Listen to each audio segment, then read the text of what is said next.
I am lost. Welcome back to another episode of Faithfully Ever After. I'm Alex. I'm Maya. And today we're going to start off with a scripture. It's Ephesians 4, verses 2 and 3. And it says, "Be completely humble and gentle. Be patient, bearing with one another in love." And that leads us to what our episode is about today. Today we're going to be talking about navigating conflict with God's grace. So there's a lot that was just said there. So why don't you explain to me what exactly you mean by that? Yeah, so everybody, relationships, we all face things. We all have conflict. We are different. So we can often bump heads. And how do we navigate that when that happens? I'm waiting for the answer. So what is the, how about we do this? Instead of it being a big fight and it's a small fight, those small fights can potentially be big fights. So how do we avoid getting things to the escalation point where there is no return? Well, the small fights are the ones that accumulate and build up, and they become resentment and why and why and why, and never having the answer. But you don't have the answer because communication is such a big key to diffusing a lot of these small fights. Yeah. And having something that we learned when we had some counseling was how to communicate, how to effectively communicate what one is feeling. And, it would really help us navigate the next step. Yeah. So I would say use the word avoid. And for me, what came to mind was just avoid ignoring it. I think because it's small, we tend to ignore the problem until it becomes something big. And so you need to face it before it grows and before it turns into something, a bigger problem, right? Okay, so he didn't do the dishes. Is that a big problem? This is the everyday Depends problem. what kind of day it is. No, I'm just kidding. So a lot of people are going to turn to you right now on this particular episode and say, well, wait a second. I argue with my spouse every day. Did they do the bed? Did they make the lunches? Did they do the dishes? Now for us, it may be petty and small, but these are the things that maybe, what about if they don't do it for months and months and months? Yeah. So I need to talk about it, right? I need to understand, why are you not doing? What is it? Like, is there something going on? Are you dealing with something? Are you facing something? Maybe your work life's really busy right now and you're just overwhelmed and not getting to it. So that communication needs to happen. You need to tell me, listen, life's a little crazy right now. I'm just feeling a little overwhelmed. I know I'm missing out on a few little things. So we can actually get to the root of the problem or decide on a solution. We've had these discussions in the past where I'm like, I'm navigating a lot of stuff right now. This is what it looks like. I'm not out having coffee and lunches with people. So, bear with me for a minute. But on the other side of it, I always make sure that I do my part before I do anything else. Mm-hmm. So even before I turn off my brain, before I sit down on the couch, before I, whatever it is I decide to do for my downtime, I make sure my family's taken care of. Is there anything else that I can do? Does the garbage need to be taken out, or do the dishes need to be washed? I also know my wife had a busy day. I'm mindful of all these things. Understanding conflict and where it's coming from actually helps deepen our relationship. I'm trying to understand you rather than focusing on the problem. And we're a team. So we're not fighting each other. We're fighting what is the issue and how do we solve the issue. And I'm very mindful of my wife and the days that she has as well, because I know that she doesn't have perfect days either, right? Okay, so what about when we have those moments where, like, I'm the type of person that I want to deal with it right then and there. And I think you are as well, right, Maya? For the most part. For the I most need time part. to process if it's a bigger problem. Okay. So there's times where you need to pause and take a break and step away. How? That's the big problem. I can't step away, and neither can some other people. Alex, I don't know if you're the same as I am, but how do you step away and kind of say, wait a minute? I will force the discussion until I'm blue in the face. But you You'll never used force to be it. like Yeah, that. right. You used to let it build Right. up and then you would explode. I would chase her down the street if I had to have this conversation. I want to deal with it right now. Now. Let's Actually not. recently happened. I'm just saying. Yeah, it's true. So you want to have it dealt with right now. Right now. You would rather take 10 minutes and reflect Yeah. for a minute. Yeah, because I don't want to act on my emotions. So as, maybe females are a little more emotional, But if I'm angry or upset and that's my natural response, I don't want to go to him with that. I Mm-hmm. know that I'm in my feels. So I just need a minute to be like, am I being rational or are my emotions taking over right now? And so So let's do a solution here. We have two conflicts of interest here. How are you guys coming together when one wants to pause and one wants to go? I ask for that. Yeah. I'll say, I just need a minute. And I'll be like, no. But there was a moment where I needed a minute. But that minute could be 4 or 5 days. Yeah. I would just shut down, stay quiet. I wouldn't speak to anybody. And that could go on for And then days. that's when we had serious problems. So I think the key is if you need to pause and take a minute to make sure that's, a couple of minutes, not going on for days and letting it stretch out. Because then on the other hand, now I'm starting to think about it. I'm getting more angry at you. You're ignoring me. You're not talking to me about it. You're not dealing with it. And so all these things begin to fester. Right. And they can turn into anger, resentment, all of those bigger issues that you're trying not to have. Maybe we need a stopwatch. Well, I'm thinking maybe the stopwatch is faith. And I'll tell you why. Do you ever reflect on your faith and how you think you should navigate the next steps? Like we could easily blow up and say, oh my God, I'm going to lose my mind. But what would you do since you guys are very rooted in faith? Thus the title. So you would sit and you would have a prayer that says, Dear God, please let my wife realize that she's wrong so we can get to the other side of this. Amen. It's so funny because the truth is when we pray, it actually, it's not always about changing the situation. But when you pray, things change. They change within you. You can't, like, it's hard to be, really angry when you're in a moment of prayer and just actually taking a second to, humble yourself. And Do you honestly do that? Like whenever anything is ailing you, not just with your husband, with family, friends, life, work. Do you ever do that? oh yeah, when I'm overwhelmed, like when I feel like, especially when I don't know how to move forward or when I feel like I can't actually face the thing ahead, it's God, I can't do this without you. Like, I need you to step in and just do what only you can do. If it's me that needs to change, then help me. Help me see what I need to change. I'm going to set the mood. Okay. My wife and I both had a very difficult day at work. She came home upset and very frustrated. I came home upset, frustrated, and irritable. Now, something set us off that wouldn't set us off on a normal day. How can we navigate working with each other's emotions without blowing up at each other when it didn't even involve one another? So maybe you guys can shed some light on that. It's happened. Yeah. It's happened. Definitely it's happened. I would also say you especially, your work life can be really stressful. And I would say that you very intentionally try not to carry the weights of your day into our home, especially when they're temporary day, like problems of the day. You don't carry it home. You come home and you're like, this is your safe place, your happy place. Yeah. And it's a place of, I love you and I don't want to take that out on you. So, hey, like, I'm having a tough day. I'm a little off today. I've done that. I do that probably more than you do. You mask it a little better, but I've done that where I'm like, I'm really stressed today. I'm having a really hard day. Just please be patient with me, I'll say. It has been coming up every episode now. Can we maybe squash that before we continue this episode? Are you guys this so-called perfect couple that no one can ever reach? No, we have lots of our own issues, of course. It's just how we navigate the issues. That's really what we. Do you think a lot of people in relationships lack respect? Maybe the fact that they're just too impatient and they think someone's going to jump without solving the problem.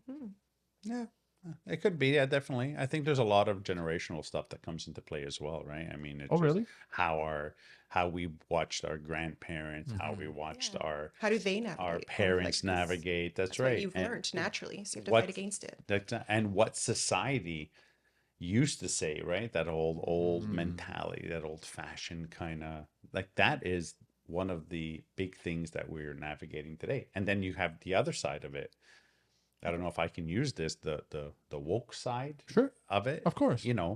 where now it's we're completely going the other way and we're starting to legislate people's feelings over things. So I think there's a combination of the past and the present, the future, just kind of all coming in where people forget the faith component. I People think forget also, the family, the values that are really important. We're so focused on this noise not the washing Mhm. machine, the noise of life. We're so focused on this noise that it's drowning out the things that are important. Yeah, and I think also an important thing to consider is that, human nature, we want to be right. So we walk into conflict with that I'm right, Mhm. you're wrong. And I don't think that, we need to like step out of that mindset of who's right. Well, It hold on a second. You just say we always step into who's right and who's wrong.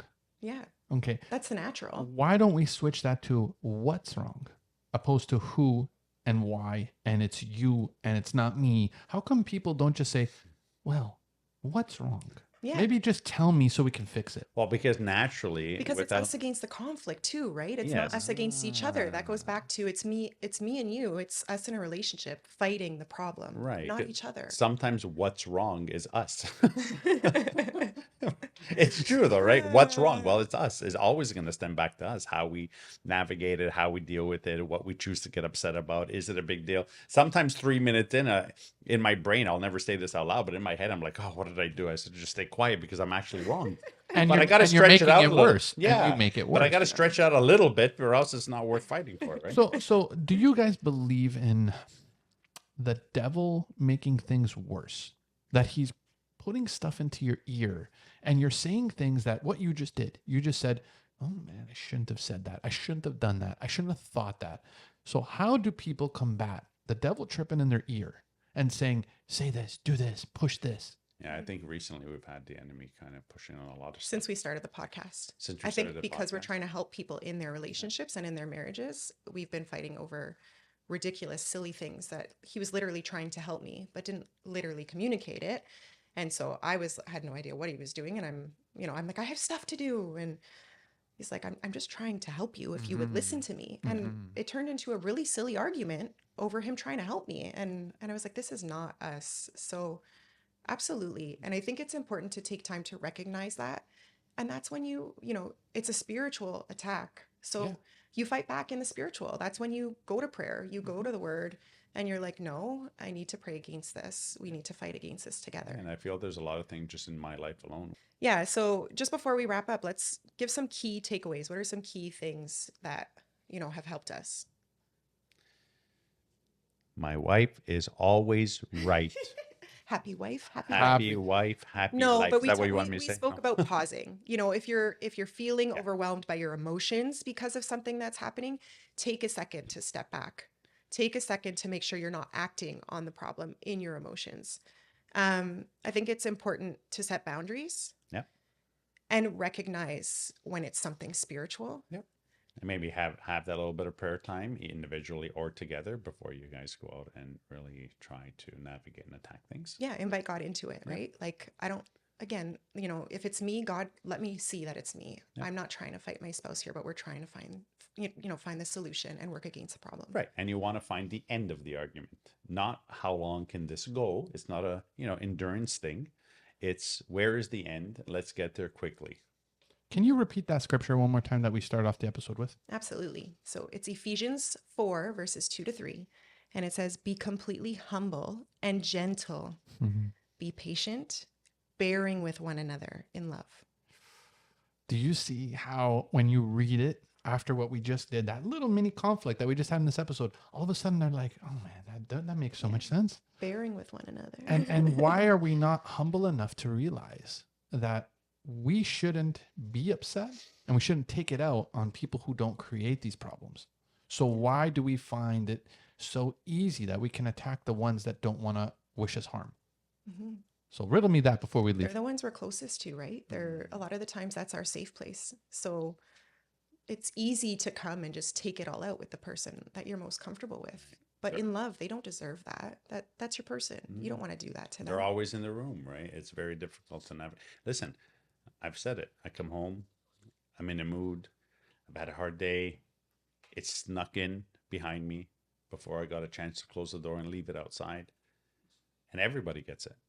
And I just take it out on everyone. The cat, the dog, the kids, my wife. No, but I don't think you take it out. I think you're just so built up from frustration that you don't know how to express it in any other way other than frustrated. Yeah, and it's because I haven't taken a minute to really give it to God. I So, just carried it myself, and that's the biggest thing, because I should give it to God before I come into the door and say, you know what, this was my day today. I'm going to give it to you. It's over, and come into the door and be done with it. something we haven't touched on too is apologizing, right? So That you, is, you That's another recognizing, episode. yeah. yeah. Well, that's this episode. Oh, Let's do it right now. So, apologizing. What does it mean, guys, to be fully apologetic without any? Well, if I'm apologizing, you have to apologize back. How do you make it where it's an apology from the heart and not because you want something back? well, I think you need to actually clarify and communicate what you're apologizing for. Don't just say, I'm sorry. You're sorry for what? And I'll apologize. I'm sorry for the way I acted. I'm sorry for communicating, what I did. I'm sorry. I'm sorry. So I will actually tell you what I'm sorry for. Yeah. Right. Sometimes I'm just sorry that I let it drag out, that I didn't deal with it right away, Hmm. that it could have ended quicker and, I let it fester or let it grow or build, right? Yeah. So taking time to identify what you're sorry for makes it genuine and real. So, we've established the don't come home angry. We've established the apologize when you actually mean it. What about the yelling part? Actually, let's leave it off on the realistic part, the yelling part. Do you think that it's healthy to have not a yelling match, but to express your frustration and not hold it in? Oh, I think we're far beyond the yelling. I don't think we actually We don't. yell anymore. I don't mean yelling. I mean, But you come off assertive. You yeah, come off assertive like, or standoffish, and I standoffish. feel like you're yelling at me even when you're not. So how do you try to step back from the ready to go to war vibe and come in with a different mindset? Because I deal with it too. Oh, you have to take a minute just to think about what's happening around you and how you're reacting and responding to the situation, because your initial response is always going to be, defense or offense. But if you take a second just to say, oh, wait a minute, what's actually happening? And you almost have to step back and look at yourself from a different lens and say, oh, that's me acting like, irrational, and, you know, You turn it mentioned off. you mentioned earlier the importance of communication, and something that we have had to learn, which is why I think we're better, is now, being able to communicate. When you're acting like that, I feel this. Hmm. You are making me feel this right now. And you may not mean to, but I have to let you know, to you, you're just acting in the moment, but I have to let you know, you're making me feel like I can't talk to you. You're making me feel like you're yelling at me. You're making me feel like shutting off. And then that's usually when you're like, okay, that's when you're able to take a step back and be like, that's not what I want for her. I'm not trying to make her feel that. I'm just trying to come to a resolution, right? And then you Yep. usually change tone. And Yeah. you know what's going to happen in all the comments of what she just said? There's going to be a comment that says easier said than done. Oh yeah, And unfortunately, that is the realistic vibe. absolutely. So how do you, and then this is the very last point of this episode, how do you navigate the easier said than done, where everyone gives you all this positivity of what to do, but in the thick of it, you're like, well, it's easier said than done. Ah, So how do you do that? practice makes perfect. You need How to do- remind you need to remind your wife or your husband what's happening and what the next step is. Because when I'm upset, I'm not thinking about the next step. And she can remind me and say, take a minute before you keep going, and, assess and navigate, and then speak to me. Remind me, because I'm not perfect. Yeah, I also think empathy doesn't come naturally. So being mindful of that too, to put yourself in the other person's shoes. Okay, I may not be trying to make her feel that way, but she is feeling that way. What is she feeling by my acting like this? So I think that's important too. Well, I'll think about it as soon as you remind me, because usually if I'm the one that's upset, I may need Yeah, but we've reminder. literally practiced this. So this is something, sometimes you can't get through this on your own. Sometimes you need accountability, you need help. Whether you seek we've been navigating doing this as well, but seek mentors. Mhm. Seek a couple that can hold you accountable for some of these things so that you do continue to practice it and work on it until it becomes a habit. When we were in therapy, that was our key takeaway was, when you do this, I feel this. I recognize I made you feel that, and that was the conversation that went back and forth. And it felt really silly at first to use those exact phrases every time. but we practiced it and now it's natural in our relationship, right? Yeah, Like we you got to work at something if you want it. So, Alex, why don't you tell everyone where they can find you? Well, you can find us on our social media handles at Faithfully Ever After. Linktree's got them all. Yeah. Yeah. We've got a website now We got too. a website now too. faithfullyeverafter.ca. That's right. So that's amazing. I didn't even know that. Yeah. It's fully launched, ready to go. Fully launched. Yeah. Yeah, we're working on it a little bit at a time as we grow. But yeah, I think our link tree has all of our links now that will bring you to our Spotify, Podbean, YouTube, website, Everything. Yeah. everything. Instagram, all that. Instagram, You have a TikTok? Oh, yes. everything. TikTok. So we have Linktree, we have our website, and we also have a tagline to this podcast, and that is Rooted in faith, Growing in love. faithfully ever after. See you next see time. you next time. I am loved.